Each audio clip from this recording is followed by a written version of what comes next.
परीक्षा से संबंधित जो केसेस हैं, अभी कुल 44 केसेस 44 केसेस आर्थिक अपराध इकाई द्वारा अनुसंधानित हैं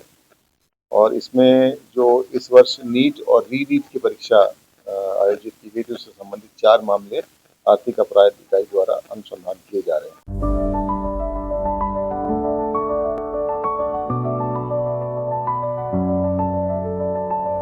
goal the result. News for nation पर आपका स्वागत है और मैं हूं आपके साथ प्रार्थना। आज ईओयू के एडीजी ने किए हैं बड़े खुलासे। दरअसल आपको बताएं तो नीट पेपर लीक मामला और री नीट मामला सुर्खियों में अक्सर ही रहता है और ऐसे में देखिए आज ईओयू के एडीजी ने इन मामलों को लेकर के एक रिपोर्ट सौंपी है। सिर्फ नीट मामला ही नहीं, री नीट मामला ही नहीं, बल्कि बिहार में कई और ऐसे मामले हैं जो परीक्षा से जुड़े हैं, जिसमें परीक्षा में कैसे धांधली, परीक्षा में गड़बड़ी, पेपर लीक के कई सारे मामले शामिल है। इसके बारे में उन्होंने जानकारी दी है रिपोर्ट के जरिए। इतना ही नहीं, उन्होंने ये भी जानकारी दी है कि इसमें से 44 मामले अभी चल रहे हैं, जिनमें से 4 नीट और 4 री नीट के मामले भी है और इन मामलों में कैसे कार्रवाई हुई है, लोगों की कैसे गिरफ्तारी हुई है, इन तमाम चीजों की जानकारी देते हुए नजर आ रहे हैं ईओयू के एडीजी। तो चलिए आपको भी सुनवाते हैं कि ईओयू की एडीजी ने क्या कुछ बातें इस रिपोर्ट के द्वारा कही हैं और इसी के साथ साथ उन्होंने ये भी बताया है कि कितने मामले चल रहे हैं, कितने लोगों की गिरफ्तारी हुई है और कौन कौन से मामले इसमें रीट और री नीट के अलावा भी शामिल है। पुलिस मुख्यालय द्वारा आयोजित इस प्रेस ब्रीफिंग में आर्थिक अपराध इकाई की ओर से आप सभी का स्वागत है। इससे पिछली जो आर्थिक अपराध इकाई द्वारा जो प्रेस ब्रीफिंग की गई थी वो 12 जून 2026 को की गई थी और तब से अब तक जो कार्रवाइयां आर्थिक अपराध इकाई द्वारा की गई हैं उसके संबंध में हम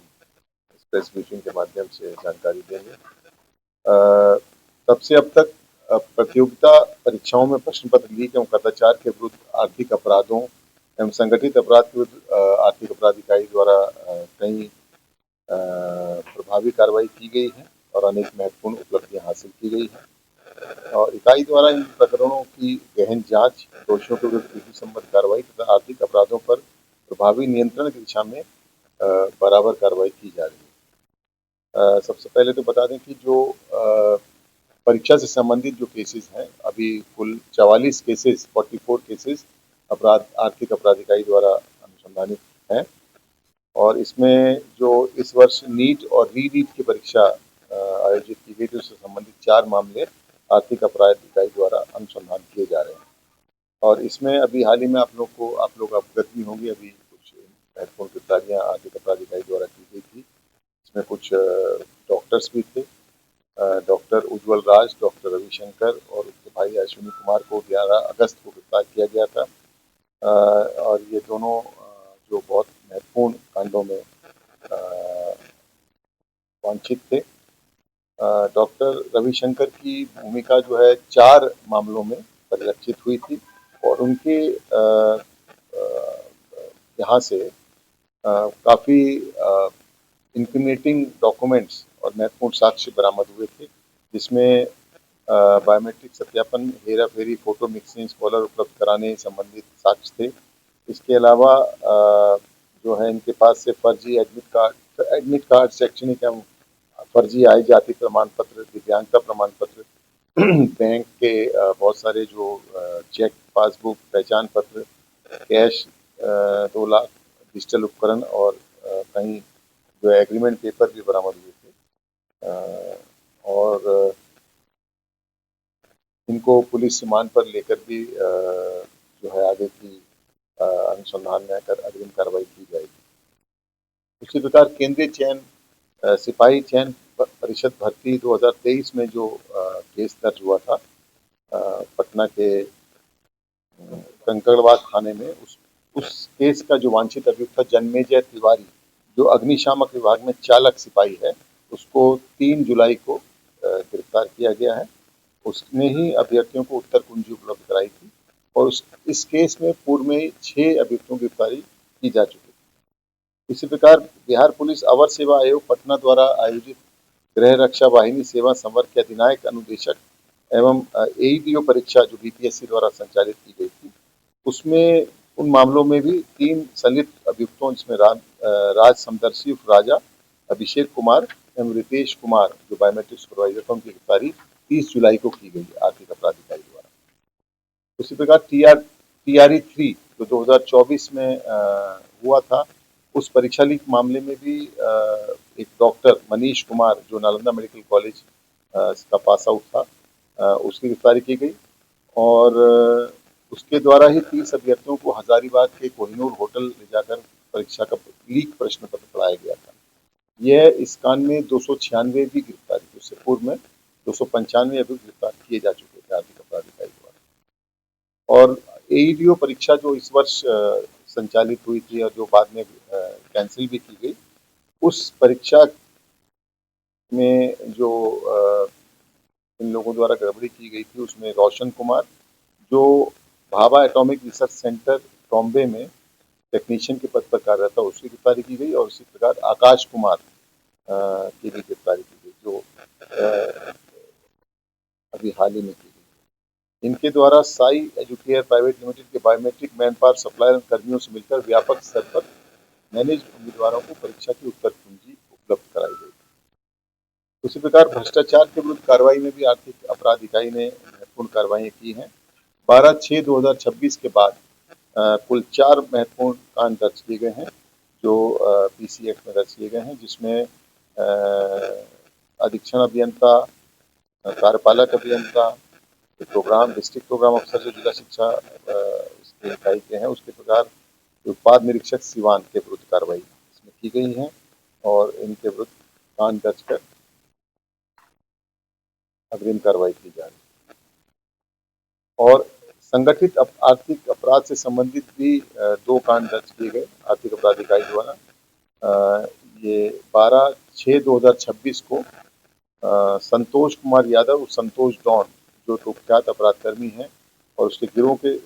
सदस्यों के विरुद्ध दर्ज किया गया था। इसमें कुल 26 ठिकानों पर तलाशी अभियान चलाया गया था और यह जो अभियुक्त हैं, ये फतुहा, खुसरूपुर और नालंदा आदि कई थानों में ये जो है वांछित या आरोपित थे और ये फर्जी दस्तावेज तैयार कर आपराधिक बल प्रयोग से भूमि पर अवैध कब्जा करने, व्यावसायिक प्रतिष्ठानों से रंगदारी कर धन उगाही, लूट, अपहरण, हत्या का प्रयास एवं आमचक जैसे कई मामलों में, दर्जनों घटनाओं में ये अभियुक्त थे और कुल 30 ऐसे आपराधिक मामले इनके विरुद्ध दर्ज थे और इसमें 5 अभियुक्त गिरफ्तार हुए। 27 लाख से अधिक की राशि इनके पास से बरामद की गई और करीब 75 भूखंडों के क्रय किए जाने से संबंधित दस्तावेज इनके पास से बरामद किए गए। उसी प्रकार 27 जुलाई 2026 को भी आर्थिक अपराध इकाई द्वारा गुड्डू यादव जो जमुई जिले का है, कुख्यात अपराध कर्मी, उसके गिरोह के सदस्यों के विरुद्ध कांड दर्ज कर करीब 17 ठिकानों पर तलाशी अभियान चलाया गया, जिसमें इस गिरोह के विरुद्ध 39 केसेस जो विभिन्न थानों में दर्ज थे, जमुई, लखीसराय, नवादा जिले के, जो हत्या के प्रयास, रंगदारी, मारपीट, लोक सेवकों पर हमले, आर्म्स एक्ट, अपहरण आदि नेचर के थे। इस कांड में कुल 5 प्राथमिक अभियुक्तों को गिरफ्तार किया गया और करीब 34 लाख से अधिक की राशि इनके पास से बरामद की गई और 131 भूखंडों से क्रय किए जाने से संबंधित दस्तावेज भी इनके पास से बरामद किए गए। इनके पास से सिकंदरा अंचल कार्यालय के जो रजिस्टर 2 होते हैं, सरकारी दस्तावेज होते हैं, उसके 5 वॉल्यूम भी बरामद किए गए। इसके अलावा कुछ अन्य महत्वपूर्ण गिरफ्तारियां भी इस पीरियड में आर्थिक अपराध इकाई द्वारा की गई। जी के कांड संख्या 340/16 जो डिमोनेटाइजेशन पीरियड का है, उसमें 2 करोड़ की अवैध धनराशि के फर्जी ट्रांजैक्शन के संबंध में तत्कालीन शाखा प्रबंधक बैंक ऑफ इंडिया गया जी श्री अरविंद कुमार को 17 जुलाई को आर्थिक अपराध इकाई द्वारा गिरफ्तार किया गया। उसी प्रकार आर्थिक अपराध थाना कांड संख्या 16/16 में फरार चल रहे सेवानिवृत्त कार्यपालक अभियंता जो ग्रामीण कार्य विभाग से सेवानिवृत्त थे, उनको फर्जी लैंड डीड तैयार करने के आरोप में 4 जुलाई को गिरफ्तार किया गया आर्थिक अपराध इकाई द्वारा। आर्थिक अपराध थाना कांड संख्या 8/17 जो टावर इंस्टॉलेशन के नाम पर आम लोगों से ठगी करने से संबंधित था, उसमें फरार अभियुक्त संजय कुमार सिंह उर्फ संटू सिंह को 3 अगस्त को गिरफ्तार किया गया। आर्थिक अपराध थाना कांड संख्या 9/21 जो शहीद खुदीराम बोस स्मारक महाविद्यालय मुजफ्फरपुर की संचिका गायब करने और गबन करने के आरोप से संबंधित है। उस कांड में फरार चल रहे अपराधी के पुत्र रविशंकर सिंह को 17 जुलाई को गिरफ्तार कर न्यायिक हिरासत में लिया गया। और 12 जुलाई के बाद से अब तक आर्थिक अपराध इकाई द्वारा अनुसंधानित कुल 11 कांडों में आरोप पत्र समर्पित किया गया और कांडों का अनुसंधान समाप्त किया गया। और पीएमएलए एक्ट के तहत भी 10 प्रस्ताव जो है हम लोगों ने ईडी को भेजे हैं, प्रवर्तन निदेशालय को भेजे हैं, और ये इसमें जो कुल सन्निहित राशि है वो 108 करोड़ से अधिक है। और आर्थिक अपराध इकाई की क्षमता वर्धन और प्रशिक्षण और हमारे जो केसेस अनुसंधानित हैं विभिन्न जिलों के अनुसंधानकों द्वारा भी, उसमें उनकी क्षमता वर्धन के लिए दिनांक 21 जुलाई 2026 को एक birds act, banning of unregulated deposit schemes act और बीपीआईडी जो Bihar protection of interest of depositors act के अंतर्गत उनके उसमें हम लोगों ने जो विषय के एक्सपर्ट्स थे उनको बुला करके इसमें जो अपर जिला समाहर्ता या वरीय उप समाहर्ता जो एनबीएफसी से एसोसिएटेड हैं उनके और सभी डीएसपी हेडक्वार्टर्स जो नोडल पदाधिकारी हैं एनबीएफसी के और जिला से संबंधित अभियोजन पदाधिकारी अनुसंधानकर्ताओं को प्रशिक्षित कराया गया। और आर्थिक अपराध इकाई द्वारा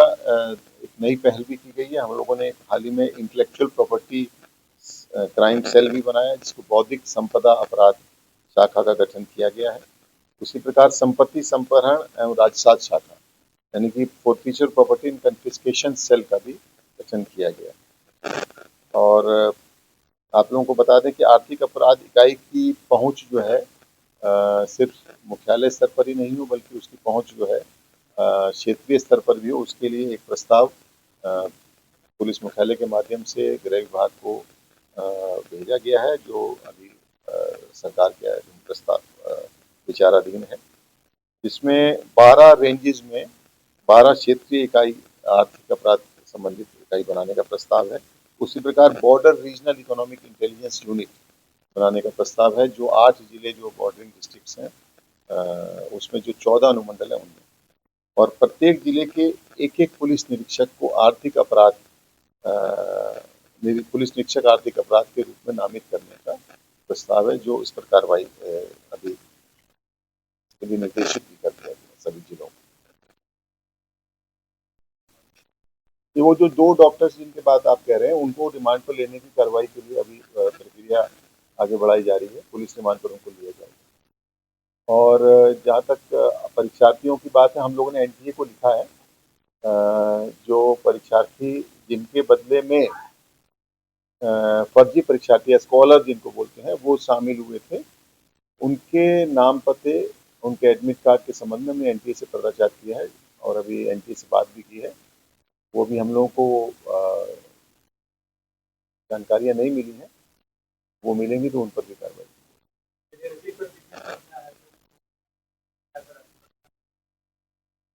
ऐसे देखिए एनटीए के तो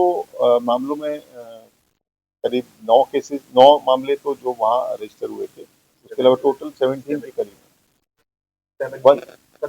17 और इसकी संख्या बढ़ेगी जो हम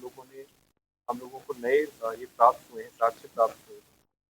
हम लोगों को कोई और रोल कोड्स वगैरह मिले तो हम लोग पता करने